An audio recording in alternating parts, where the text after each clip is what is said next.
Sawadee krap, and thank you for joining us on another Thailand News Today on the Thaiger. And a big shout out to Forspice. Thank you very much for being one of our members. And you can become a member by just having a look under here. It says something about joining. Click on that and that'll give you all the details on how you can support our channel. We've got a lot coming up, including an announcement at the end of this video about our Good Morning Thailand program. Bit more about that after we look at today's main news stories.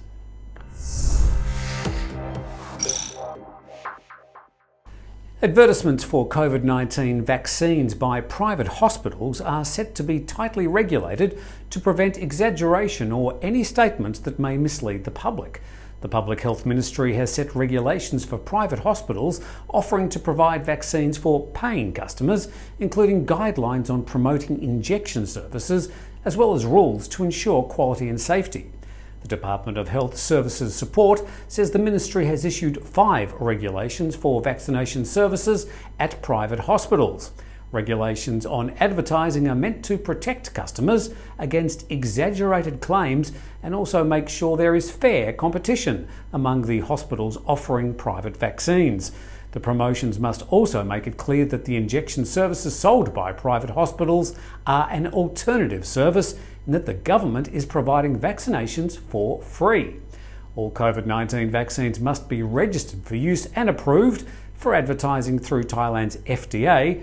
COVID-19 vaccination advertisements must also be submitted for approval before being posted. As of the time of publication, there's still no private vaccines available for paying customers in Thailand.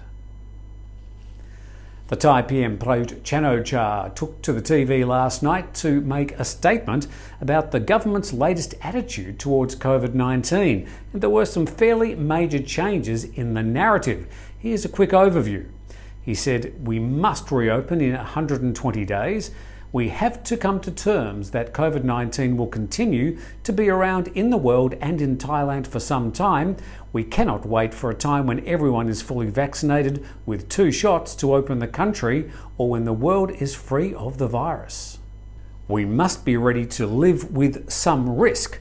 He said inconvenient restrictions and quarantine must be fully lifted for vaccinated international travellers, and Thai nationals should be able to travel domestically and return home from abroad anytime without quarantine.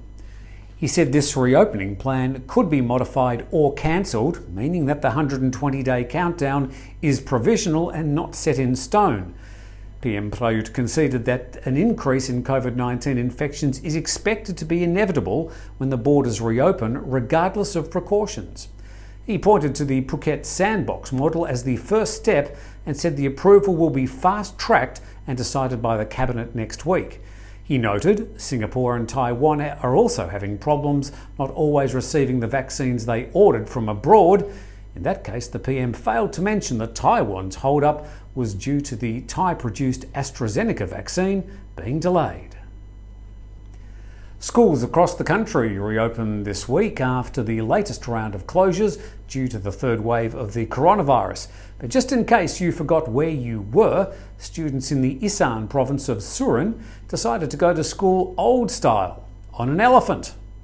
3 boys dressed in their school uniforms and carrying their backpacks rode on top of an elephant together to the Banner Works School in the province's Chumphonburi district. A teacher posted photos with the caption, "A new style of transport." The Ministry of Education gave schools the go-ahead to reopen last Monday with classes on site, with the exception of provinces classified as dark red zones under the highest control and restrictions. Schools in dark red zones like Bangkok must continue with online learning for now. Whilst the elephant arrival was a nice photo opportunity, we're hoping it doesn't become the norm, or if it does, we'd recommend dropping into your nearest school with a spade so you can fertilise the roses. Want to keep up to date with what's happening in Thailand? Download the Thaiger app. It works on both Android and Apple. And it's free. All the latest news, videos and information at one click from your phone. Go to your Play Store or App Store and download now. Mortar shells and rocket-propelled grenades from Myanmar have landed in Thai border towns in the Tak and Mae Hong Son provinces, with the ongoing violence between the Burmese military and opposing ethnic armies. The US Embassy in Thailand has issued a security alert and is now requiring all US government employees travelling to Tak and Mae Hong Son to have their plans reviewed in advance. Since the military coup in Myanmar in February, ousting the country's elected leader Aung San Suu Kyi, an estimated 850 people have been killed by the army and security forces. Most of them were civilians protesting the military takeover. Some of them were children who were at home when troops opened fire in their neighbourhoods. The predominant armed wing of the Karen National Union has openly opposed the coup. Over the past few months, clashes between the ethnic army and the state military have been close to the Thai border towns, sending Karen villagers fleeing to Thailand. The Tourism Authority of Thailand has been asked to make further changes to the Phuket Sandbox scheme before submitting it to the CCSA. The government's COVID-19 task force wants clarification on the safety measures aimed at controlling COVID-19 when the plan is implemented from July the 1st.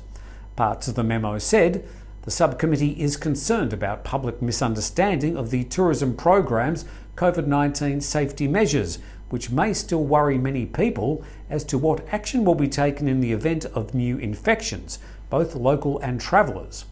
So the province has agreed to improve public understanding about its COVID-19 safety measures that will be implemented when the Phuket Tourism Sandbox program begins.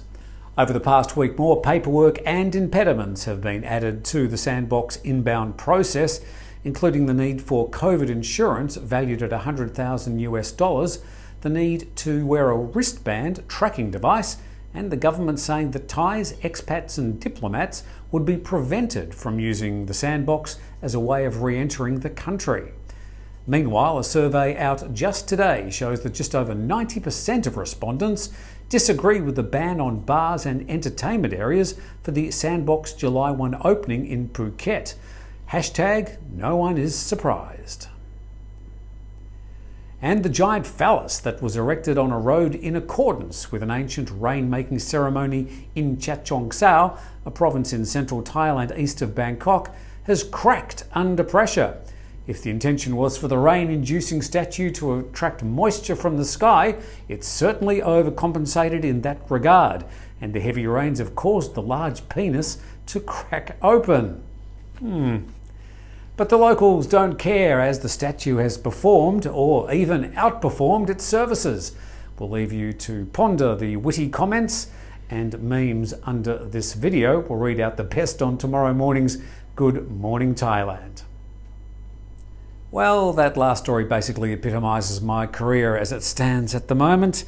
As far as Good Morning Thailand is concerned, tomorrow will be our last recorded live program. From next Monday, we're going to be going live at 9 a.m. Thai time every day, Monday to Friday, and you will be part of the program because you will be able to send your comments live to us as we wade through the around about half-hour program. So it'll be a morning each day of news, your comments, our responses, and well, we'll see where it goes. It'll very much be your program. Of course, if you are a member of the Thaiger community, we'll get to your responses always first. But as far as we're concerned here for today, that's all we've got. Thank you very much for joining us. Thank you to Num, who does all the button pressing for this program. And thank you, Jet, for your reading yesterday. And we'll see you tomorrow.